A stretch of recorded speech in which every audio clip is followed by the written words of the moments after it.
Salut à tous, ici Playmaker, aujourd'hui on se retrouve pour voir le vu de l'épisode 2 de Quest Strike, la renaissance d'Ivan Belfire. Notez qu'au moment où j'écris cette vidéo, je n'ai pas encore vu l'épisode 3. Ok, donc, l'épisode démarre chez les Forsyth, et Pax continue d'analyser les données de la puissance électrique de Pandora, en se demandant si quelque chose a permis un prix et sa toupie de monter en puissance autant en si peu de temps. Du côté du passage fantôme, Ben n'arrive pas à se concentrer sur son entraînement à cause de sa défaite contre Quadra.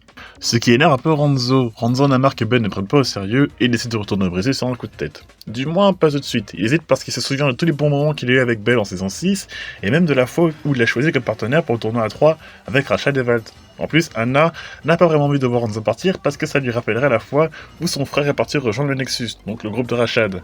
Et le truc, c'est que le petit développement entre Ranzo et Belle, ça fait un peu redite sur Quad Drive. Il s'est déjà disputé peu après le départ de Bashara, à peu près pour la même raison. Donc c'est le truc qu'on a déjà vu en fait. Mais le gros de tout ça, ça sert surtout à enclencher l'évolution des Belfire. Ranzo souhaite devenir plus fort et évoluer encore plus, et au moment où il dit ça, Belle l'entend, ce qui lui donne l'idée de faire évoluer Belfire une fois de plus.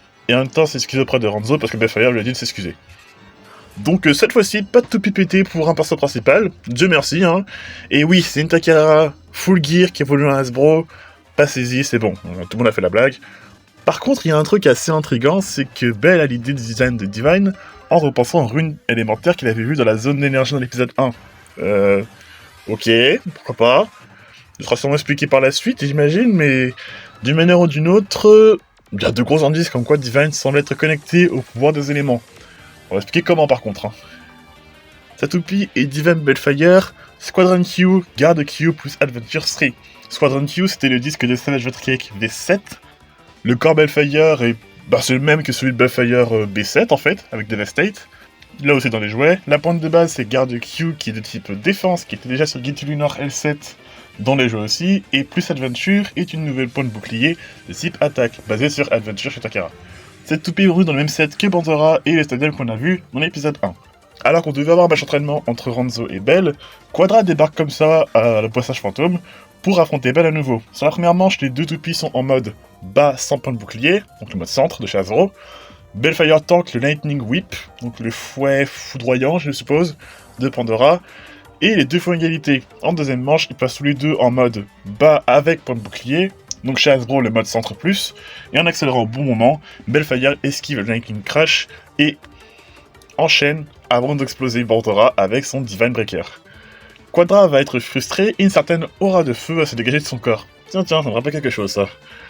Pax contacte sa sœur pour expliquer aux spectateurs qu'il a créé Pandora et que normalement, elle n'aurait pas dû perdre contre Belle et qu'elle l'a sous-estimé. Pax précise à Pri de ne pas oublier ce sentiment de frustration et que Belle semble bien être la cause de l'évolution constante de Pri et Pandora, bien qu'on ne sache pas encore.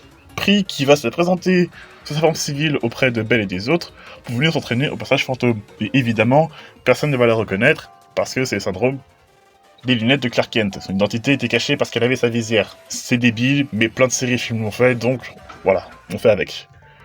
Et l'épisode se termine ici avec Pri qui rejoint le passage fantôme, et dans le teaser de l'épisode 3 pour le retour de Dante. Un détail que j'aime bien dans cet épisode, c'est qu'on nous montre les points de bouclier frottés sur les rebords pour accélérer et grimper aux rampes, parce que c'est comme ça qu'elles font dans la réalité en fait. Par contre, le frère est définitivement en train de manipuler sa sœur. C'est évident pour moi qu'il sera méchant.